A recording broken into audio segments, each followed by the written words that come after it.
we live in an era where we feel that we are entitled to pursue our desires, because this is the culture where I deserve to be happy.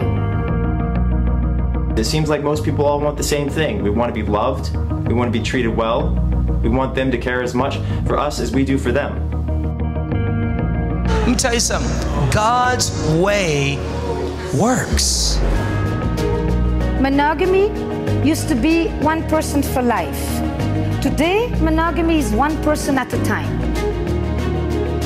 Of all activities on the internet, porn has the most potential to become addictive. Relationships are the single most important thing to you in your life. It's the source of all of your best memories.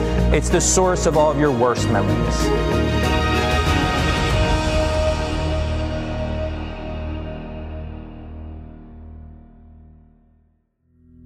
My name's Bex, and I've been single since I was 21, and now I'm 26.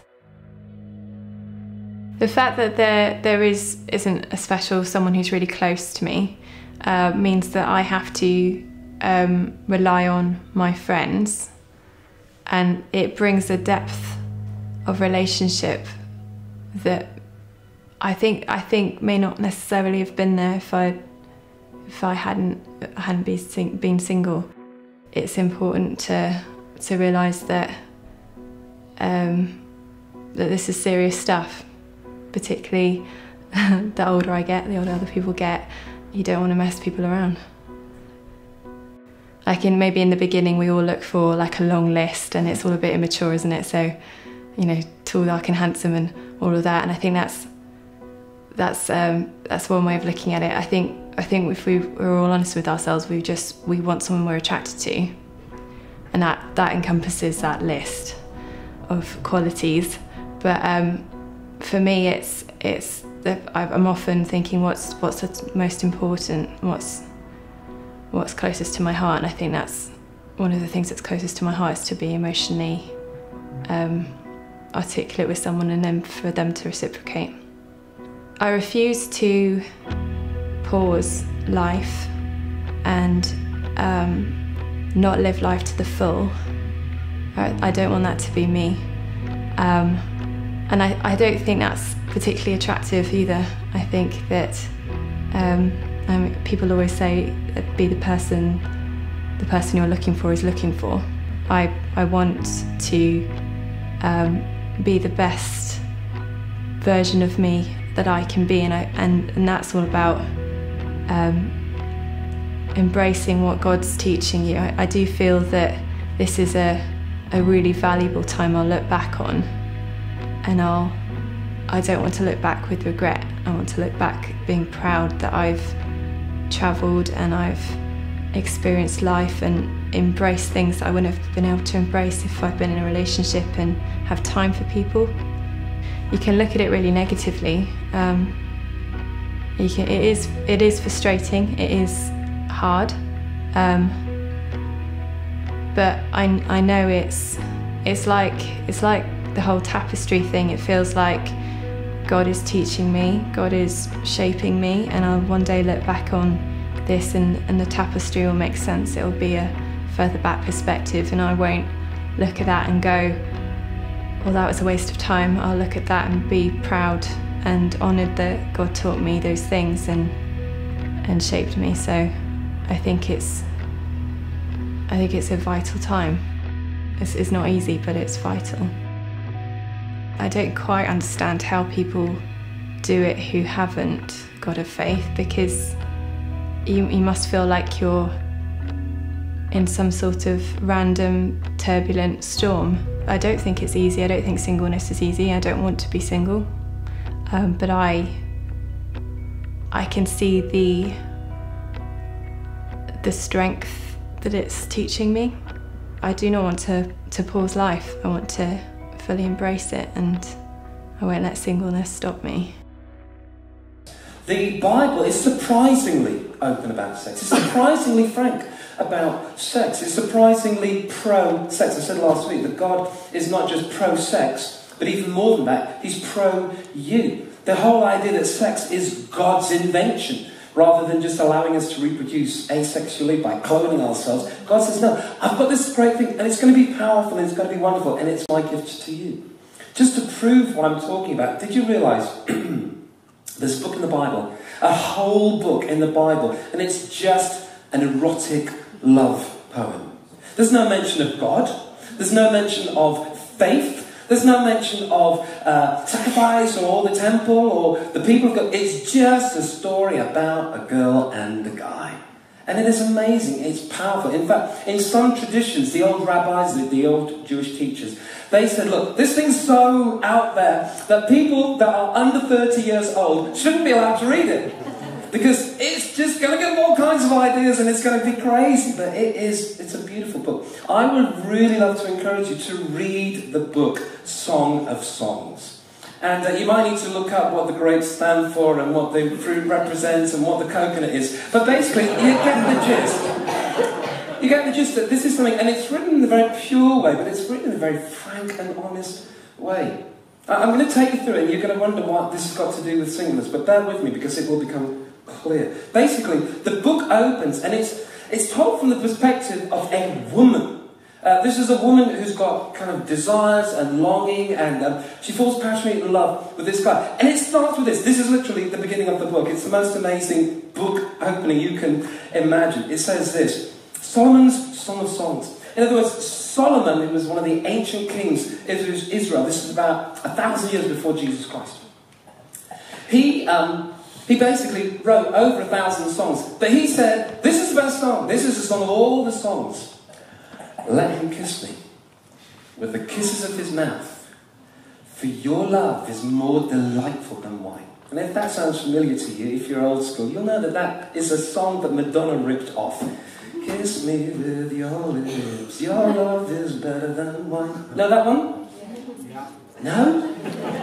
Oh, Matt, come on. Madonna's a person your granddad used to like. Okay.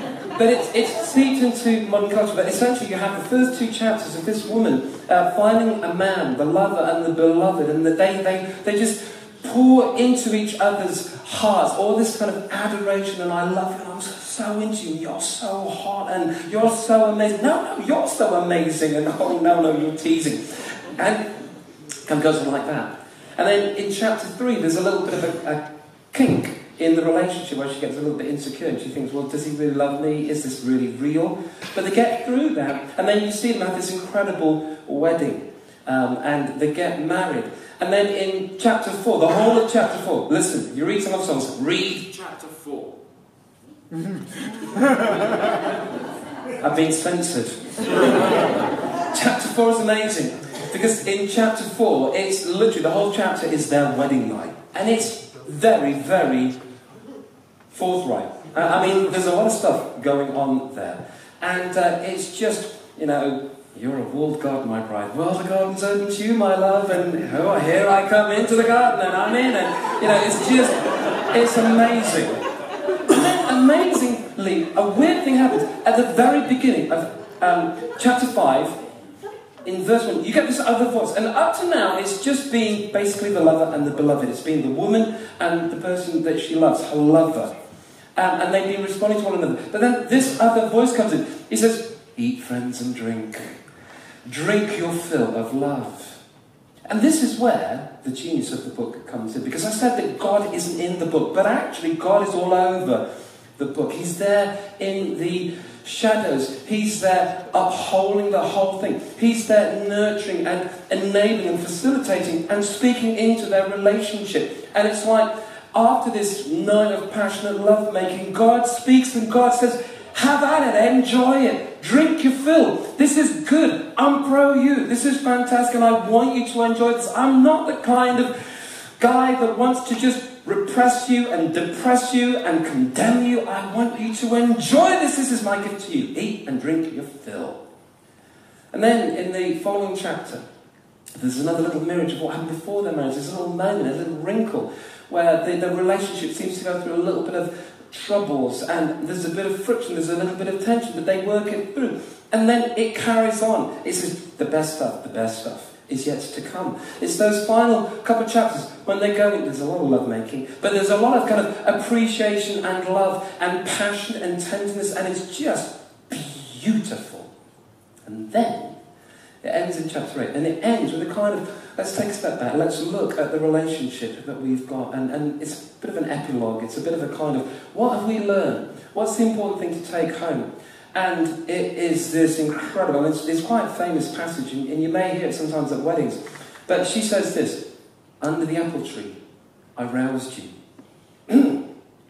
There your mother conceived you.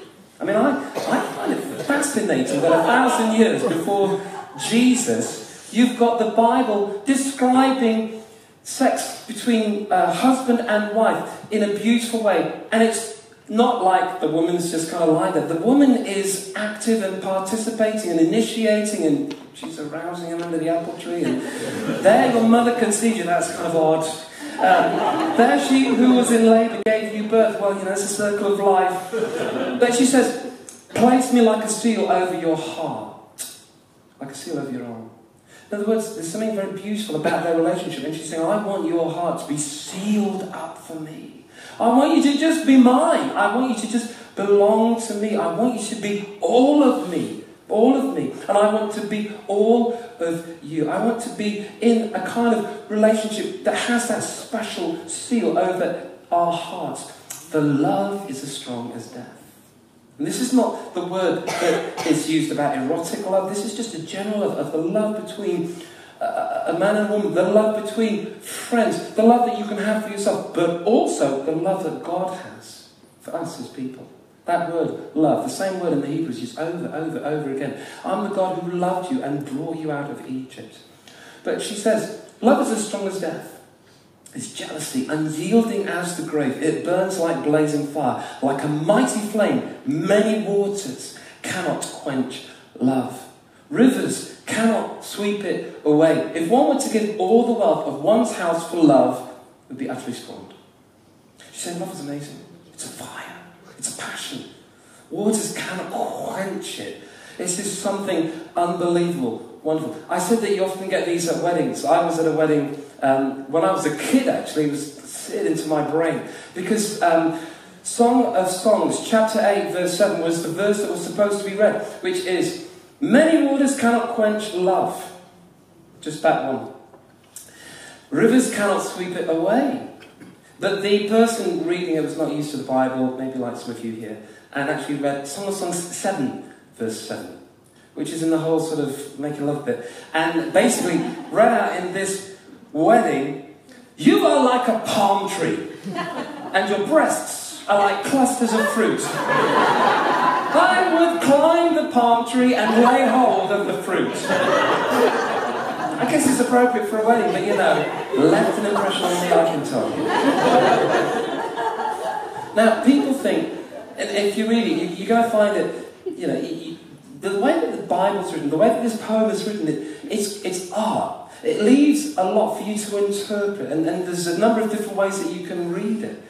But there's a through line that goes through it. One instance is when the woman, she says, my beloved is mine, and I am his. My beloved is mine, and I am his. That's in chapter 2. But it has a through line through to the rest of the song. So in chapter 6, it flips around. And suddenly she's putting him first, and she's saying, I am my beloved's. I give myself to him, and my beloved is mine. And that's something that carries through. You see the growth of their relationship. You see this thing gathering momentum and picking up energy and burning like this raging fire that the waters cannot quench. This is the bit where it comes to relate to singleness. Because you're wondering, where was he going with all this stuff and clusters of grapes? But there's a refrain that happens more than this one through the poem, again, and again, 3 times. It happens in chapter 2, where the woman says this, his left arm is under my head and his right arm embraces me. Good technique. Daughters of Jerusalem, I charge you by the gazelles and does of the field. Do not arouse or awaken love until it so desires. That moves through into the next chapter, chapter 3, the same thing, the same refrain. Daughters of Jerusalem, I charge you by the gazelles and by the does of the field. Do not arouse or awaken love until it so desires. And then again in chapter 8, at the very end, after that passage that we've just read, she comes again and there's this kind of nice mirror image of that thing that was at the beginning of the book. His left arm is under my head and his right arm embraces me. Daughters of Jerusalem, I charge you by the gazelles and by the does of the field. Do not arouse or awaken love until it so desires. Now here's the thing.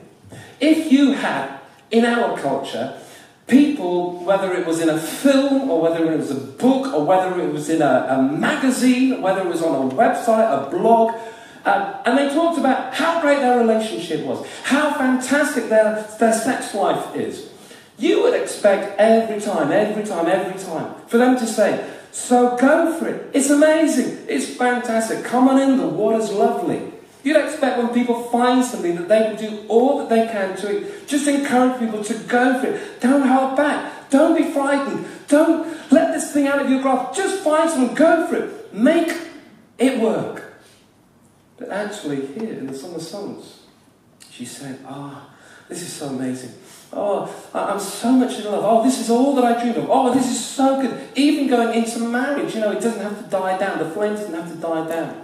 In fact, some commentators say that last chapter, it's well into the future where they've been married for a long time and now have children of their own. But they say, it's so good, don't arouse or awaken love until it's ready, until the right time. In other words, sex is good, but in context. Sex is good, but in the right relationship. They're saying, this is so good, you don't want to do anything that you can to jeopardize this. You want to hold this as precious. You want to hold this as something that is worth investing in. And we said last time that value comes without cost. And we asked the question, what are you willing to invest in your future happiness? Because it's easy to go for the short-term happiness, the thing that's going to give me a buzz right now, the thing that's going to satisfy me right now. But this is what the Song of Songs says. They say, listen, you could do that, and there's nothing wrong with that, we're not going to judge you, but, I charge you, I adjure you. Don't go for it until it's the right time. And what you've got is this, you've got a destination. You've got something that the Bible gives you as a vision of something to look forward to. Here's the thing, many of us, we've been brought up in a situation where we haven't seen too many good models of a good, thriving, passionate relationship. I don't know what it's like when you grew up in your family. I don't know whether that was a good marriage that your parents had, whether it was a non-existent marriage or whatever. Some of us have had good models, some of us had good things that we can look at, but most of us in today's culture, if you want to think about, this perfect, idealised relationship where you love one another, it's as strong as death, it's passionate, and it's physical, and it's intimate, and it's thrilling, and it's exciting, and it goes from strength to strength to strength. Well, we just say, that's the movies, it's Hollywood, it's fantasy, it's not going to be real. Look at the stats, look at the fact that, since the sexual revolution, the divorce rate has gone up and up and up. Look at all these people that, they look great. We went to their wedding 5 years ago, but now, they're still together, but they just seem to be like everyone else, boring and dull. And this is what the Bible does in the book of Song of Songs. It says, look, let me give you an indication of what is possible. You think that it's not possible. You think that it can't happen. You think that it's a fantasy. And so you're willing to just go for what is good enough. But here, and it's I know this is a hard thing to say, but here what is being commended is, this is something. In fact, let's put it this way. Ask yourself 2 questions. First of all, what do I want? Secondly, what don't I want? It's almost as if you say, look, this is something which is possible. Is this what you want? Do you want it to look like this? Or is this something that is there something that equally you don't want? In other words, and it's a bit like Bexa on the video. She says, I don't want to compromise. I don't want to just go into a casual relationship. Honestly, someone like Bex, she could be in a relationship at a click of her finger, at a swipe of her phone. She could put her profile up, everyone will swipe right, no problem. But what she's saying is, I don't want just any old thing. And so the idea of thinking, what do I want? What am I willing to hold out for innocence? And what do I not want? What do I not want to compromise on? I want to be really clear. I don't think the Bible talks about a soulmate. And if you saw this thing at the beginning, you'll know, well, you might not know this, but I know this because I had to do all this research on YouTube and the internet to look at those clips. And the guy that speaks, he says, you know, we all want to be special. We all want to be loved by someone. That guy is a blogger called Onistian. And that particular blog that clip is taken from, he says, you all have a soulmate. So just wait for your soulmate. Don't go ahead. Don't compromise. Find the person that fits you like a glove. Find the one that completes you. This is a guy that's been divorced twice, by the way, just in his 20s. And if you go on his tube, it's kind of interesting. But essentially, he's perpetuating that story. There's a soulmate. Someone that is uniquely crafted to you, but the Bible doesn't say that. The Bible just says, look, there's a relationship. There's a bond of trust. There's something that you can build together. But it's not with some special magical person that just happens to be the right fit for you. And so therefore, wait at home, bake a cake, do some knitting until the right woman comes, the right man comes. But what it says is this: love, relationship. There's something to aspire to, and there's something to think, what do you want?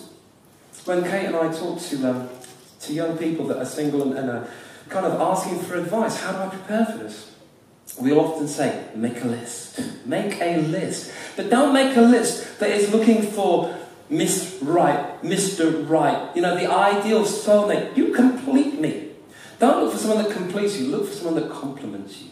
Look for someone whose strengths and weaknesses and their desires and dreams mesh and fit with yours. I tell you what, I had a list. I had a list. And my list was like a typical man list. So it was like, outrageously beautiful, sparkling personality, very low expectations in a partner. And blow me down, but I found her. She had a list, and it was spectacularly low expectations. It was like, must have his own car. Well, that was easy. Must be able to play the piano. Thanks, Mum and Dad, for putting me through all those lessons. And that was just about it. You know, must be able to spell his own name. But actually, having an idea. I'll tell you the one thing that was on the list for both of us, which enabled us to recognise one another, or recognise something in one another when we first met, apart from, you need the physical attraction, and that's the chemistry, that's important. Don't go down that route unless you're really sure. But with us, we had on our list, we want someone that we can do ministry with. We want someone that we can serve God together, because we both felt like God had asked us to be involved in the church. And so I needed someone that could be up for that. And she felt the same thing from her point of view. She needed someone that could be up for that too. I need someone that can be, doesn't really care about money. I need someone that can be poor if we have to be poor. Can live in difficult situations if we need to live in difficult situations. Can sacrifice and give and give and give. And essentially, knowing what you want, knowing what you're going for, is so key and it's so crucial. And that's why the Song of Songs, it just says, look, here's an ideal for you to aspire to. But when God gets involved, that ideal becomes a possibility. But the question has to come, what do you do to get there? Is that all the Bible does? Say, hey, this is a great couple. Look, great relationship, great sex. You could have that too. See ya. No, the Bible doesn't say that. The Bible actually goes on. In fact, the chapter 8 that we've just read, it says this: we have a little sister. Now, the language here, it could mean, it could be the couple, as I said, they've had a daughter, they've had children. So we have a little sister, her breasts are not yet grown, which means that she's, she's prepubescent, or she's just young, she's not fully grown up.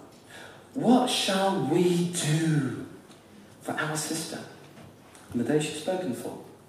In other words, what can we do? What can we do as a community? And I think here again we see the voice of God. What can I do for you? If you identify this, if you've got something that you're aiming for, you're willing to invest in and to make some sacrifice, well, how do we get there? It's not just good enough to have a destination. You need to have a road map. A roadmap to know, how am I going to get there? And essentially when they say, we have a little sister, she's not yet fully grown, we've got this little daughter, what can we do for her? And then it comes this amazing passage. It says, if she is a wall, we will build towers of silver on her. Just repeat that with me. If she is a wall, we will build towers of silver on her. Say, what? It basically comes back to what we were talking about last week. That sex is designed, I think, to be within a context. You know that that's true. You know that sex where it's not wanted or not appropriate causes pain, causes problem. But what they're saying is, in order for us to handle this gift, we've got to be boundaried. And in this case, it's saying, look, if she is someone that can internalize boundaries when it comes to her sexuality, if he is someone that can have a sense of context and what's right and where I will not go, integrity, like a wall, no hole, no gap, no little areas where things can just seep in, but actually someone that has a kind of a boundedness about them, an integrity about them. In other words, if this is someone that makes good choices, continues to live a particular way, willing to pay the price, willing to make the cost, well then they get a happy relationship. Actually, it doesn't say that. It says you live bounded, you live within a context, and actually something will happen to you that you couldn't do for yourself. So it's almost like God says, if you are able to learn and work and develop your character, if you're able to make this the kind of person that you are becoming, someone that has a boundary, someone that is trustworthy, someone that has integrity, someone that doesn't just bow to their instant whim, their instant desire for pleasure, someone who gets the fact that you don't just have a sex drive, in fact you don't have a sex need, you have a sex drive. It's not something that has to take over everything, that has to have precedent over you. It's something that can be managed, that can be held, that can be kept in a safe and secure place. And if you do that, if you're willing to walk that road, if you're willing to work out how that looks, well, God says, I will enhance you. I'll build something into you. Build something beautiful. Silver tower on the wall. It's precious. It's beautiful. It's strong. In other words, people that live with good biblical principles become more attractive and stronger in themselves, no matter what happens. Whether you get the relationship, whether you get the fairy tale, whether you get that perfect thing at the end of it, even without getting to the destination. And for some of us, it doesn't always seem to work out like that. And I've got to be very careful about what I say. But even on the journey, there's something that you can get, something that you can benefit from, which is very powerful, very beautiful, very wonderful. And it's something that gets given to you. A kind of, look at that gleaming glow, look at that depth of character and quality in that person, even if they're sacrificing. And so you have to figure out, how am I going to navigate this? How am I going to go through? When I was 17 years old, I made a decision on this. I decided, right, I was very influenced by this book, and I just thought, okay, I want this. In fact, I'd rather not have anything if I can't have the best thing. I don't want to be Mr. and Mrs. Boring, sat down in their so-so marriage or so-so relationship. I either want to go for it or I just want to, a bad relationship. Sometimes it'd be better to be happy with a good community. In fact, when we did our whole Deal Breaker series and we talked about sexuality, Ed, who came here, look it up on the internet, he came and he spoke about, as a same-sex attracted man, he talked about, I'm always going to be single. There is no destination for me. It's all road. But he said, we, in the Christian community, we can do family. And we can do intimacy in other ways. And we have a unique potential and opportunity to be countercultural and radical in a way that, okay, I may not get sex and children and all these things that I was hoping for, but it doesn't mean that I'm a second-class citizen. The guys like Paul in the Bible and the guys like Jesus live perfect, full, fulfilling lives. And they got to be created. They got to receive a gift by God. Towers of silver. And so you figure out. So I just said at 17, I just said, right, I'm not going to go out with a girl. I won't have any kind of those. I'm just going to be single. No, that's fine. And so 10 years, and it felt a little bit kind of up and down at times and difficult. But 10 years, never even kissed a girl until my first kiss with my now wife. And then I thought, actually, did I really need to do that? I don't know. Because she, on the other hand, she was like, I want to live well and I want to be a wall, but I'm going to do it slightly differently. In fact, Kate, you can ask her about this. She dated a couple of guys, but she did it in a platonic way, whereby you're going out and you're sort of building relationships, but it's very boundaried. In fact, you know, she's incredibly so. I don't know how these guys survived, but that's what she went for. You've got to choose. You've got to decide how are you going to do this. How are you going to approach it? So, you live like that. You make the investment, and some of you right now are saying, "Yeah, it's really great, Philip. What happens if I'm not a wall?" It comes next. In fact, before we go on to that, the woman, she's got this thing where she's able to say, I am a wall, and my breasts are like towels. Thus I have become, in his eyes, like one bringing contentment. Yeah, good for you. She's got a positive self-image, that woman. But back to the whole thing. If she is a wall, we will build towers of silver on her. But if she is a door, then what? Well, we know where this is going, right? Okay? You know what Christians are like. You know what the Bible is like. If you blew it, if you're like a door, you know, the opposite of a wall, as in anything goes. You know, you're not, there's no barrier there, there's no boundary. It's just whatever feels good, do it, whatever I want to do, I do it. And then there was that guy, and I didn't want to be rude, and, you know, I kind of felt a little bit pressured into it. Oh, there was that girl, and I was a little bit drunk, and I just, you know, I'm not a wall, looks like I'm a door. So, you're a door, you've blown it, you've messed it. So, we expect you right now, if he is a door, if she is a door, cast out. End of story. End of possibility. End of potential. You blew it, you broke the rules, thank you for playing, but you're out. No, they don't say that. They say, if she is a door, we will enclose her. Enclose her. Well, that's great, isn't it? You know, going to be barricaded up. Going to have bricks and kind of mortar put in front of me to try and sort me out. This person is clearly a person of low moral values. Let's just put something around them and get all their friends to, no, we're taking you home. And, you know, she's got chipboard all over the place and, you know, boarded up. Is that what it means? Here's the thing. This is going to blow your mind. This is going to be the best thing you ever heard. All day, all week, I guarantee. If she is a door, we will enclose her with panels of cedar. The cedar of Lebanon that grows in this one particular valley, which reaches a width of 35 to 40 feet, that grows to 90 feet tall, which is called the royal tree, that they use in the greatest palaces in the ancient world, that they use as part of the purification process in the temple when they want to make someone clean. This is something amazing, something gorgeous. We will take that breach, we will take that brokenness, we will take that mistake, we will take that way that you fell down, we will take the fact that, yeah, you didn't have some great role models. Maybe you didn't think that you wanted to live like this. Maybe you got caught up in stuff. Maybe you had a little bit too much to drink, or you hung around the wrong people, or you really thought he loved you. But there's this gaping thing within your heart. Oh, I can panel it up with cedar, make you like a palace, make you beautiful. We call this roadside recovery. Roadside recovery on the journey. And you get to collaborate with God. You say, how can I collaborate with God? Because God says, I want to make it right. I don't condemn you, I understand you.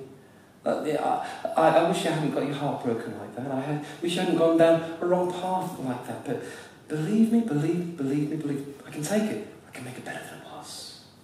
Do you ever hear of that Japanese art, kintsugi? Kintsugi is when you find that pottery or a vase has been broken, and instead of just throwing it away, or instead of just gluing it together, what they do is they take resin and they sew into it powdered dust, and they create something with the brokenness that makes it more beautiful. They make a pot like this, where the cracks themselves are highlighted and they are enhanced. And they actually give value to the whole thing. So what was tragic and lost and a source of regret and pain now becomes something which you say, hey, look at this. It's amazing. It's beautiful. This is a one of a kind. This is precious. So here's the big idea, and then I'm going to finish. God can use singleness to build something uniquely beautiful, precious, and strong in you, even in the midst of pain, regret, and failure. And so when the Bible invites us to make an investment in our own future happiness, the Bible invites us to put boundaries on our sexual drive and desires and our behaviour. When the Bible says, why don't you look to have a really positive sexual history that you can bring into that relationship that you're looking for. When the Bible says, look, let's walk on a road together, let's travel together and allow God to make something of you, even in the midst of singleness, so that you don't just want to run off into the first thing that offers itself or get into a whole load of casual encounters, when you actually have an end in mind, a vision to go for, which is beautiful, which is awesome, which many waters cannot quench love, stronger than death. A fantastic thing. I am my beloved's. My beloved is mine. And God says to you this evening, you pray with this. God says to you, you're my beloved. You're my beloved. You're my beloved. And the way that these two people in this story feel about one another is just a small reflection, a little tiny glimpse, a little picture of the way that I feel for you. You're my beloved. You're mine, and I am yours. And I can help you navigate this time. And wherever we get to, whether there's destination or no destination, whether the destination is quick or a long time, whether the destination has taken a few turns and some negative things that have happened to you. And yet God says, look, I can even take the brokenness, I can enhance it.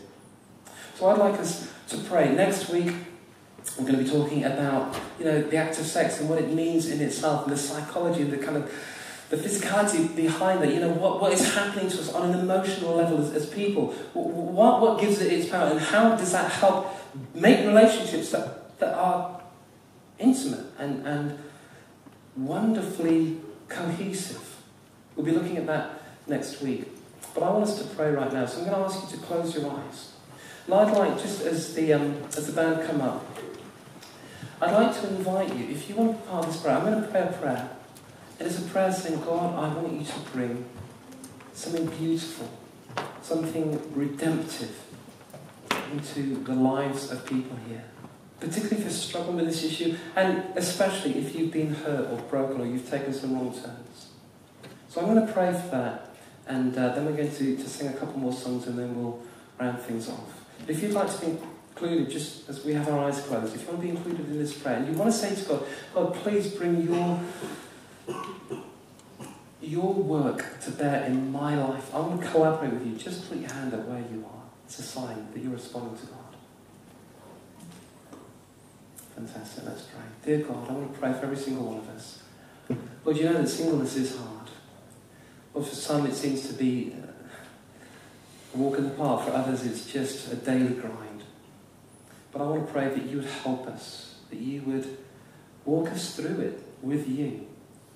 Lord, that we would know something of your grace. And I want to pray that we would know that we're your beloved, and that you help us on the journey, and you help recover us when we get lost or we get broken down, when we lose our way. And I pray, Lord God, for those of us that are struggling with these issues and looking to you, I want to pray for a fresh sense of faith and a fresh sense of you being with us and us being yours. In Jesus' name.